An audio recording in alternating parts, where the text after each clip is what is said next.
The Gospel of John, the first SIO, traditionally believed to be directed to non-Israelite Gentiles, the text's internal evidence shows that John's intended audience were Hellenized Jews and other Israelites. John 23.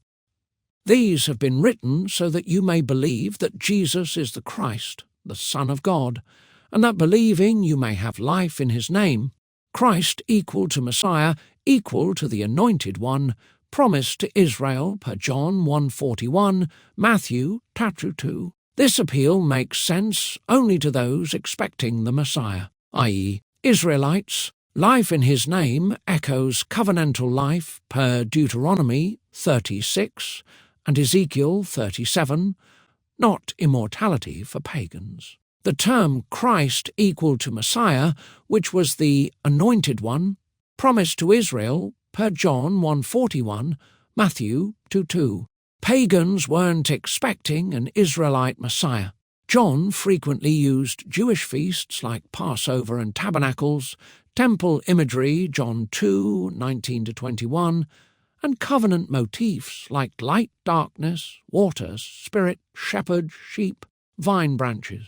These are Israelite symbols, meaningless to Greeks or Romans, unfamiliar with Torah or the prophets. John consistently highlights rejection by his own John 1:11, conflicts with the Pharisees and temple authorities John 5:8-10, and a growing divide between believing and unbelieving Jews. This is intra-Israel polemic, not an outreach to the wider, non-Israelite world. Gentile-friendly verses are actually about dispersed Israelites. He died, not for the nation only, but also to gather into one the children of God who are scattered abroad.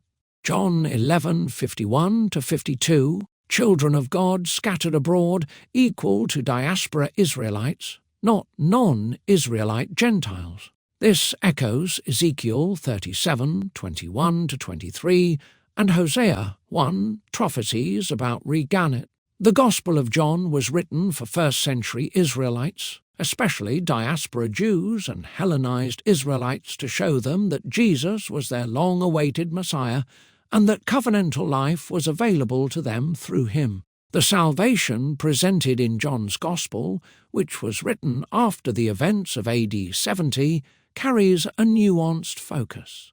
While the Synoptic Gospels primarily address the immediate concerns of the Jewish audience in the context of Israel's covenant with Yahweh, John's Gospel extends the theological narrative. The salvation in John focuses on liberation from covenantal death, a separation from Yahweh's promises under the Old Covenant. This was a spiritual restoration within the New Covenant, marked by faith in Jesus as the fulfillment of Israel's prophetic hope. For John's audience, this salvation signified inclusion in the renewed relationship with Yahweh, transcending the destruction of the Jerusalem temple and its sacrificial system. It was a call to embrace the eternal covenant life promised to Israel, now fully realized in the Israelite community of believers who followed Jesus, the ultimate embodiment of the covenant. This was not merely salvation from physical destruction or historical events, but a profound spiritual reclamation and restoration for scattered Israelites, bringing them back into the fold of their God's covenant. Death was the curse of the law of Moses, given only to ancient Israelites and that only Jews were under in the first century. As you can probably see by now, those meant to have life in his name were exclusively Israelites. Other verses that demonstrate Israel exclusiveness are 1. John 1:11, he came to his own, and his own did not receive him. His own refers to the covenant people of Israel, which at the time were Jews. This confirms that the mission of Jesus was to Judah first, and that it would extend to non-Jewish descendants of the 10 northern tribes later. 2. John 1:31, I did not recognize him, but so that he might be manifested to Israel, I came baptizing in water. John the Baptist's mission was specifically to prepare Israel, not all nations. 3. John 1:47-49. Behold, an Israelite indeed, in whom there is no deceit. Jesus' praise of Nathanael emphasizes ethnic and covenant identity as an Israelite, not a universal category. 4. John 3:10. Are you the teacher of Israel, and do not understand these things? Jesus rebuked the Jewish teacher Nicodemus, indicating matters concerning being born again were expected knowledge within Israel. 5. John 3, Jesus answered him, Truly, truly, I say to you, unless one is born again, he cannot see the kingdom of God. Being born again from above was about Old Covenant Israel dead in the law, being born of the Spirit through the life of Christ's new covenant, which was made only with Israel and Judah. Hebrews 8. 6. John 4:22. You worship what you do not know, we worship what we know, for salvation is from the Jews. Jesus affirmed the Jewish Israelite source and destination of salvation. The woman at the well is likely a Samaritan Israelite, not a Gentile. 7. John 5:45-47. For if you believed Moses, you would believe me, for he wrote about me. Jesus holds Torah literate Israelites accountable for failing to recognize him, implying a covenantal audience. 8. John 6:45. They shall all be taught of God, which is quoting Isaiah 5:4-13. This is an Old Testament prophecy about the restoration of Israel per Isaiah 54, post-exilic context. 9.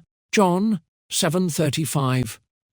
Surely he is not going to the diaspora among the Greeks and teach the Greeks, is he?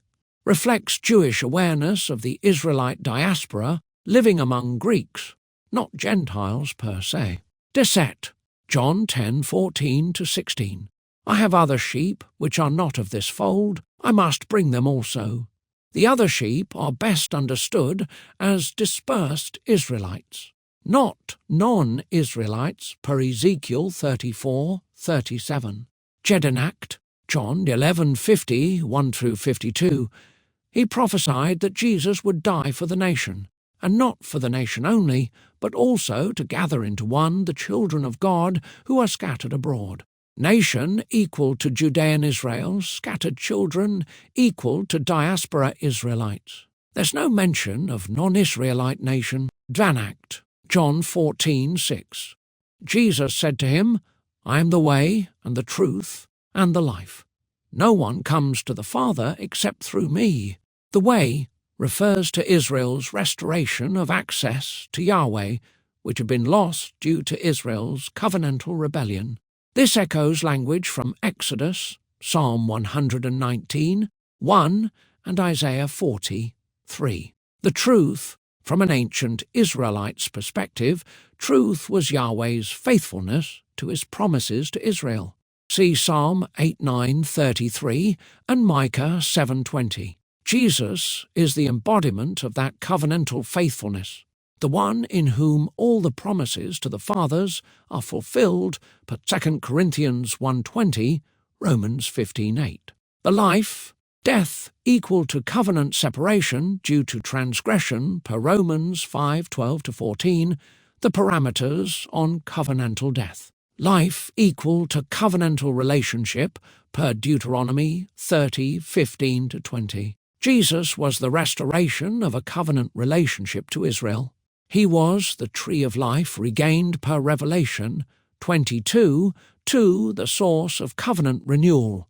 In context, Jesus is speaking to Israelite disciples during Israel's final covenantal transition. This verse affirms that only through Jesus could first-century Israelites pass from the Old Covenant system into the restored relationship promised in the New Covenant.